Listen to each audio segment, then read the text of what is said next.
요르단 조종사가 화형을 당하고 요르단 왕이 비행기를 몰고 IS 지역을 폭격하는 그 기간에 저희들이 요르단에 다녀왔습니다.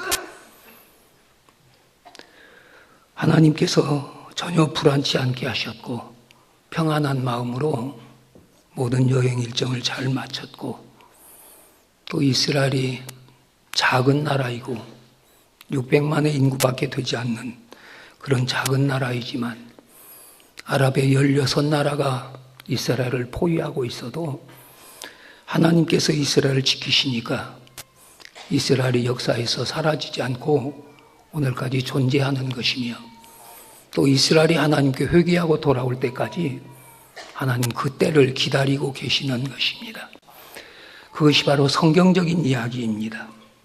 이스라엘에서 시작된 복음이 다시 전 세계를 돌아 이스라엘에 들어가는 날이 주님이 오시는 날이고 하나님이 심판하는 날임을 우리는 기억하면서 이스라엘이 복음화되도록 우리는 기도해야 할 것입니다. 오늘 본문 이사야 43장을 읽어내려가면 우리가 흔히 지나쳐버리기 쉬운 중요한 사실 하나를 깨닫게 됩니다. 그것은 하나님의 1인칭 호칭에 대한 이야기입니다. 이사야 43장에서 하나님은 하나님 자신을 나라는 1인칭으로 호칭하고 있습니다.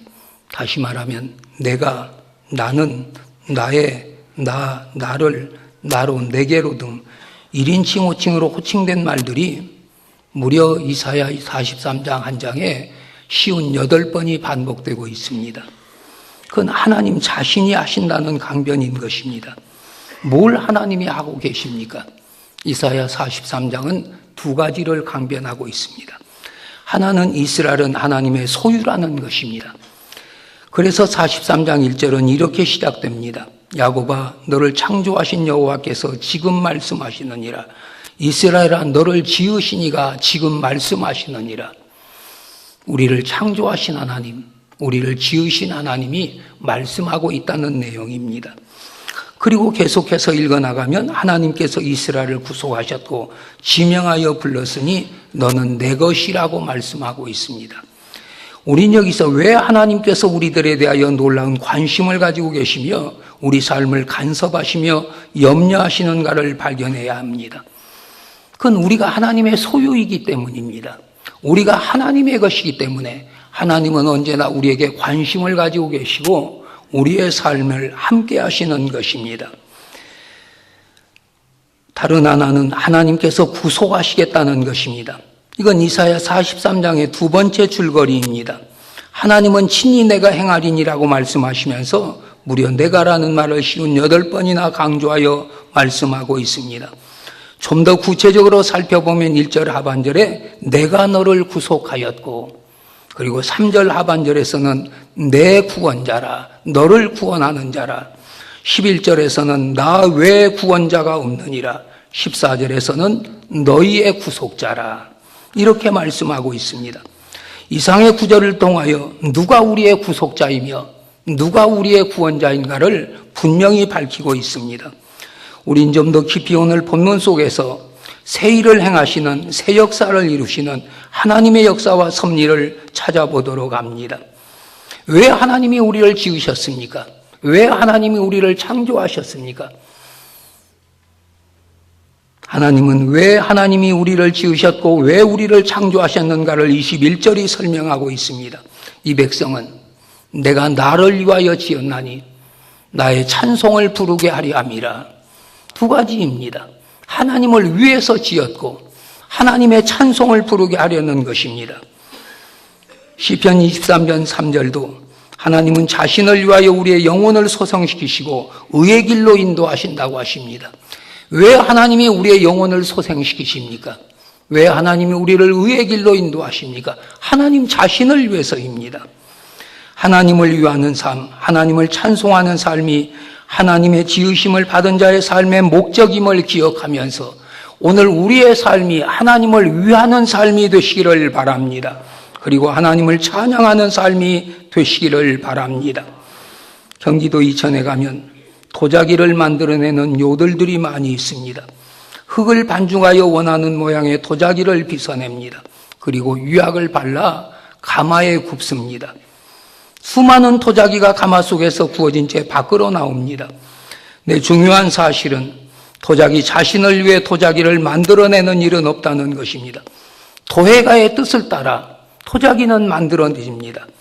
그리고 제 아무리 잘 만들어진 걸작이라도 주인이 마음에 들지 않으면 망치로 깨뜨려버려 그것으로 그 도자기는 끝이 납니다. 전시회라도 열게 되면 주인이 수많은 작품들 가운데 임의로 뽑아 이름을 붙이고 전시장에 내다 놓게 됩니다. 선을 보는 것도 작품이 드는 것도 오로지 주인의 뜻에 달려 있습니다. 이 백성은 내가 나를 위하여 지었나니 나의 찬송을 부르게 함이라는 말씀 속에 하나님 창조의 목적이 분명히 드러나 있습니다. 여러분, 하나님이 나를 지으신 목적대로, 하나님이 나를 창조하신 목적대로 살아가시기를 바랍니다. 여기서 말씀하신 나의 찬송은 무엇을 의미합니까? 세 가지 의미가 있습니다. 하나는 하나님의 영광을 찬송하는 것입니다. 에베소서 1장 6절을 보면 이는 그가 사랑하시는 자 안에서 우리에게 거저 주시는 바 그의 은혜의 영광을 찬송하게 하려는 것이라. 우리는 다 거저 구원받았습니다. 그 은혜를 찬송하게 하려고 우리를 부르셨습니다. 여러분, 우리의 삶이 하나님의 창조의 목적대로 하나님의 영광을 찬양하는 삶이 되시기를 바랍니다. 또 하나, 하나님을 선포하는 의미입니다. 베드로전서 2장 9절을 보면 우리를 택하신 족속으로, 왕같은 제사장으로, 그의 소유된 백성으로, 그의 거룩한 나라로 우리를 어두움 데서 불러내셨다고 했습니다. 왜 우리에게 하나님께서 불러내셨습니까? 그의 귀한 빛에 들어가게 하신 이의 아름다운 덕을 선포하게 하려 하심이라. 우리로 하여금 살아계신 하나님을 선포하게 하시려고, 우리로 하여금 전능하신 하나님을 선포하게 하시려고, 우리로 하여금 구원의 하나님을 선포하게 하시려고 우리를 불러내신 것입니다. 오늘 우리의 삶의 자리에서 우리의 입술을 통해서 언제나 하나님이 선포되시기를 바랍니다. 또 하나, 하나님을 섬기는 것입니다. 누가복음 1장 75절 보면 종신토록 주의 앞에서 성결과 의로 두려움 없이 섬기게 하리라는 말씀이 나옵니다.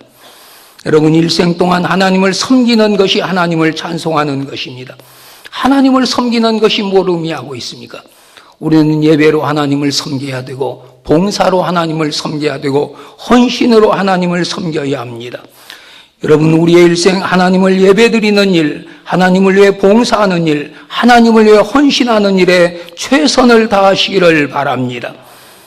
우리가 하나님이 우리를 지신 목적대로 살아야 하나님이 우리를 보시고 기뻐하실 것이며 우리에게 예비하신 은혜와 복을 허락해 주실 것입니다. 우리의 평생 하나님을 찬양하며 살아가시기를 바랍니다. 하나님을 선포하며 살아가시기를 바랍니다. 하나님을 섬기며 살아가시기를 바랍니다. 장차 우리가 들어갈 영원한 하나님 나라에는 아무런 노동도 없습니다. 일할 필요가 없기 때문입니다. 그러나 그곳에 가서도 할 일이 한 가지가 있습니다. 그것은 하나님을 찬송하는 일입니다. 그런 의미에서 볼 때 우리의 찬양이, 우리의 찬송이 얼마나 귀한가를 우리는 깨달아야 하며, 특별히 찬양대 직분은 그 어떤 직분보다 귀하고 영원한 직분임을 기억하면서 믿음으로 하나님을 찬양하고 하나님께 영광 돌려드리는 이런 찬양대가 되어지시기를 바랍니다. 하나님이 그런 목적으로 우리를 지으셨는데 하나님을 찬양하라고, 하나님의 이름을 선포하라고, 하나님을 섬기라고 우리를 지으셨는데 이스라엘 백성들이 그렇게 살질 않습니다. 하나님만을 찬송하도록 창조된 인간이었습니다만 그 인간이 목적을 변질시킵니다. 이걸 조직신학에서는 완전 타락이라고 말을 합니다. 변질의 양태, 타락의 양상을 살펴보면 하나님을 찬송해야 할 저들이 다른 찬송을 부릅니다. 오늘 22절 보면 야곱아 너는 나를 부르지 아니하였고 이스라엘아 너는 나를 괴롭게 여겼으며 왜 하나님만을 부르며 살아야 하는가? 왜 하나님만을 찬송하며 살아야 하는가? 그들은 그 사실이 지겨웠습니다. 그래서 입을 다물고 하나님 백성이 됐다는 사실을 쓴 나무를 삼키는 것보다 더 괴롭게 여겼고 귀찮게 생각했습니다. 여러분, 이것은 피조물의 엄청난 착각입니다. 오늘 우리는 어떻습니까? 교회에 나오는 일이 기쁨입니까? 지겹습니까? 신앙생활하는 것이 지겹다고 괴롭다고 생각하는 경우는 없습니까? 만일 그렇다면 자신의 존재와 인간 존재의 의미부터 다시 생각해야 합니다. 이사야 29장 15절 16절 말씀 보면 자기의 계획을 여호와께 깊이 숨기려 하는 자들은 화 있을진저 그들의 일을 어두운 데 생하 이르기를 누가 우리를 보랴 누가 우리를 알랴. 하나님의 목적대로 살지 않으면서 자기들의 계획을 세워놓고 하나님 우리를 보시랴 하나님 우리를 아시랴 그런 생각으로 산다는 것입니다. 그래서 너희의 패역함이 심하도다. 토기장이를 어찌 진흙같이 여기겠느냐. 지음을 받은 물건이 어찌 자기를 지은 이에 대하여 이르기를 그가 나를 짓지 아니했다겠으며 빚음을 받은 물건이 자기를 빚은 이에 대하여 이르기를 그가 총명이 없다 하겠느냐 말씀하고 있습니다. 사랑하는 성도 여러분, 나는 하나님의 작품입니다. 하나님은 내 삶을 만드신 제작자이십니다. 나는 옹기그릇이요 하나님은 옹기그릇을 빚어내신 분이십니다. 인간은 인간으로서 이 세상에 태어난 목적이 있습니다. 여러분, 왜 우리를 이 세상에 태어나게 하셨습니까? 소나 말, 개나 돼지는 그들 나름대로의 생존의 목적이 있습니다. 나무나 풀이나 곤충도 존재의 의미가 있습니다. 그러나 사람은 하나님을 찬송하기 위해서 존재합니다. 하나님을 선포하기 위해서 존재합니다. 하나님을 섬기기 위해서 존재합니다. 그런데 그 인간이 창조될 당시의 목적에서 벗어나 제멋대로 살아가면서 자기 뜻대로 살면서 이것이 바른 삶이다. 이것이 옳게 사는 것이라고 생각한다면 여러분, 그것은 하나님 앞에 큰 착각입니다. 항목이 변경된 문서나 가짜 계약서를 놓고 이것이 진짜라고 우기면 어떻게 될 것 같습니까? 다른 신, 다른 찬송, 다른 이름을 부르지 마시기를 바랍니다. 우리는 언제나 창조주 하나님의 이름을 부르며 그를 찬양하며 그를 선포하며 그를 섬기는 우리의 일생이 되시기를 주님의 이름으로 축원합니다. 또 하나, 그들은 재물을 다른 곳에 바쳤습니다. 23절 보면 내 번제의 양을 내게로 가져오지 아니하였고 내 제물로 나를 공경하지 아니하였느니라 했습니다. 본래 이스라엘이 하나님께 드렸던 제사의 출발은 이스라엘이 애굽을 떠나 광야를 횡단하고 있을 때 하나님은 모세에게 율법을 주시며 제사법을 주었습니다. 물론 이스라엘은 정성껏 하나님의 법대로 제사를 드렸습니다. 그러나 세월이 지나면서 더욱이 70년의 포로 생활과 제사할 성전이 무너져버린 그런 상태에 있었던 이스라엘로서는 제사의 본질을 다 잃어버린 채 극단의 형식만을 붙잡고 하나님께 제사를 드리게 됩니다. 그래서 자신의 생명과 피를 바치는 제사로 드려야 할 제사를 마지못해 드리는 요식행위, 형식행위로 전락시켜버렸습니다. 그래서 이사야 1장 12절 13절 보면 너희가 내 앞에 보이러 온 이것을 누가 너희에게 요구하였느냐? 내 마당만 밟을 뿐이니라. 헛된 재물을 다시 가져오지 말라고 하시고 있습니다. 그러니까 이스라엘은 제대로 정성껏 제사를 드리지 못할 뿐만 아니라 하나님께 드려야 할 제물을 딴 곳에 써버렸습니다. 여러분, 하나님께 드려야 할 제물은 온전한 제물이어야 하는데도 눈먼 양을 갖다가 하나님께 드리고 다리 저는 양을 하나님께 드리고 온전한 것들은 다른 자기들이 사용해버렸습니다. 말라기 선지자는 그걸 너희에게 관원에게 가져다 줘 말아야 관원이라도 그것 받겠느냐. 그런데도 저들은 하나님께 제사는 드려야 되는데 제사를 안 드릴 수가 없으니까 눈먼 양을 제물로 드리고 다리 저는 양을 제물로 드리면서 하나님 앞에 온전한 제물을 드리지 못했습니다. 그들은 또 하나님께 드려야 할 양을 우상에게 바친다든지 하나님께 바쳐야 될 물질을 우상에게 헌납하는 등의 잘못된 짓을 계속했습니다. 사랑하는 성도 여러분, 오늘에 와서 제사는 우리의 예배입니다. 우리는 어떻습니까? 하나님께 드리는 예배는 소홀히 하면서 다른 일에 대해서는 온갖 정성을 다 쏟고 있지 않습니까? 바둑을 두는 사람들 보면 사람도 밥도 시간도 상관치 않고 밤을 새워가며 바둑알만 들여다보고 있습니다. 온갖 정신을 바둑에 쏟습니다. 낚시를 하는 사람들도 마찬가지입니다. 도박을 하는 사람, 오락을 하는 사람들, TV를 들여다보는 사람들, 인터넷을 하는 사람들, 화면에 온갖 정신을 다 집중시키고 정신을 다 빼앗기고 있습니다. 그런데 예배는 1시간 드리는데도 우리는 그런 정성이 없습니다. 집중을 하지 못합니다. 하나님께 드려야 할 건강, 하나님께 드려야 할 시간, 하나님께 드려야 할 물질임에도 불구하고 다른 데 다 가져다 버립니다. 그러면서도 아주 떳떳한 양 당연한 듯 말을 하고 행세를 하려고 합니다. 하나님은 이런 행위를 가리켜 내가 나를 떠났다고 말씀하십니다. 여러분, 하나님 떠난 결과는 어떻게 되었습니까? 하나님은 이스라엘을 이방 나라를 들어서 때리셨고 이스라엘을 망하게 하셨습니다. 시편 73편 27절은 무릇 주를 멀리하는 자는 망하리니 주를 떠난 자를 주께서 다 멸하셨나이다. 하나님께 가까이 함이 내게 복이라. 여러분, 날마다 하나님 가까이 하시기를 바랍니다. 그러면서도 저들은 하나님을 괴롭게만 합니다. 오늘 23절과 24절 보면 나는 너를 괴롭히거나 너를 수고롭게 한 일이 없었다. 그럼에도 불구하고 너는 나를 위하여 돈이 아깝다고 하면서 향품을 사오지 아니하였고 희생의 기름을 가져오지 아니하였다. 그러면서도 넌 죗보따리를 들고 와서 나를 수고롭게 하였고 나를 날마다 괴롭혔다. 하나님이 괴롭다는 말을 하고 있습니다. 참으로 염치 없고 패역한 무리들이었습니다.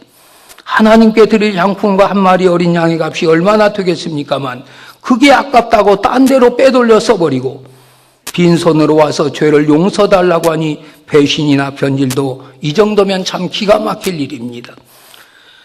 문제는 죄사함을 받으려면 하나님께 희생의 양을 잡아 그 피로 제사를 드려야 하는 데 있다는 것입니다. 그런데 그들은 양이나 향품은 딴 데 써버리고 입만 가지고 나와서 죄를 용서해달라고 하니 하나님으로서는 괴롭지 않을 수 없다는 것입니다. 빚을 갚아야 될 사람이 돈은 안 가져오고 자기 쓸 건 다 쓰면서 빚을 탕감해달라고 졸라대니 빚받을 사람의 마음속에서는 불이 일어난다는 이치와 똑같은 마음입니다. 여러분, 오늘 우리는 어떻습니까? 나는 흡족하게 살고 만족하게 살기 위해 하나님을 섭섭하게 해드린 일은 없습니까? 하나님을 괴롭게 해드린 일은 없습니까? 하나님께 드려야 할 향품과 희생의 기름을 딴 데 써버린 일은 없습니까? 하나님을 찬송해야 될 인간이 하나님을 괴롭게 해드렸다면 여러분, 그 결과는 어떨 것 같습니까? 때가 되면 아름답게 꽃 피우라고 정원에 장미를 심었더니 1년 내내 꽃이 피지 않습니다. 꽃을 보려는 목적으로 주인이 장미를 심었는데 꽃이 피지 않으니까 주인은 그 장미를 뽑아다 버렸습니다. 아름답게 노래 부르라고 카나리아를 사다 그 노래소리를 들으려고 새 초롱에 넣었더니 1년 내내 새가 노래를 하지 않습니다. 주인은 노래를 부르지 못하는 그 새를 가져다 버릴 수밖에 없었습니다. 라디오를 샀습니다. 소리가 나질 않습니다. 주인은 라디오 소리를 듣기 위해서 라디오를 샀는데 그 목적대로 라디오가 소리를 내지 않으니까 그 라디오를 갖다 버릴 수밖에 없었습니다. 여러분, 피아노를 샀습니다. 두들겨도 소리가 나질 않습니다. 그래서 주인은 그 피아노를 되돌려 보냈습니다. 하나님을 찬송하라고 인간을 창조했습니다. 그런데 인간이 그 목적대로 살지 않고 다른 신을 노래하고 다른 신에게 하나님의 소유를 가져다 바치고 하나님을 위해서는 아무것도 하질 않습니다. 그러면서 한다는 말이 하나님 믿는 게 지겨워. 얘는 하나님이 실증나서 하나님보다 더 좋은 것을 원해. 그래서 날마다 하나님을 멀리 떠납니다. 이것이 어쩌면 현대 교인들의 삶일 수도 있습니다. 그렇게 되면 어떻게 될 것 같습니까? 결론은 분명합니다. 하나님으로서는 섭섭하실 것이고 다른 어떤 계획을 세우실 것입니다. 하나님은 그러면서도 언제나 새 일을 계획하시고 새 일을 행하신다는 것입니다. 보라, 내가 새 일을 행하리니 이제 나타낼 것이라. 하나님께서 행하시려는 새 일이 무엇입니까? 선민 이스라엘 백성을 구원하시겠다는 계획입니다. 그리고 쓸모없는 이스라엘을 통하여 새로운 역사를 창조하시겠다는 것이 하나님의 의지이며 계획인 것입니다. 사랑하는 성도 여러분, 하나님은 하나님의 목적을 가지고 우리를 창조하셨고 하나님은 하나님의 목적을 가지고 우리를 지으셨습니다. 나를 창조하신 하나님의 목적대로 살아가시기를 바랍니다. 나를 지으신 하나님의 목적대로 살아가시기를 바랍니다. 목적대로 살아가야 하나님을 찬송하며 하나님을 선포하며 하나님을 섬기며 살아갈 때 하나님은 우리 삶을 기쁘게 받으실 것이며 우리의 삶을 복내려 주실 것입니다. 오늘 우리에게 이 믿음이 있어지시기를 바랍니다. 우리의 일생이 하나님을 찬양하는 일생이 되시기를 바랍니다. 살아계신 하나님을, 전능하신 하나님을, 구원의 하나님을 우리 입술을 통해서 날마다 선포하시기를 바랍니다. 그리고 예배를 통해서 하나님을 섬기며 봉사를 통해서 하나님을 섬기며 헌신을 통해서 하나님을 섬길 수 있는 우리의 일생이 되시기를 주님의 이름으로 축원합니다. 기도하시겠습니다.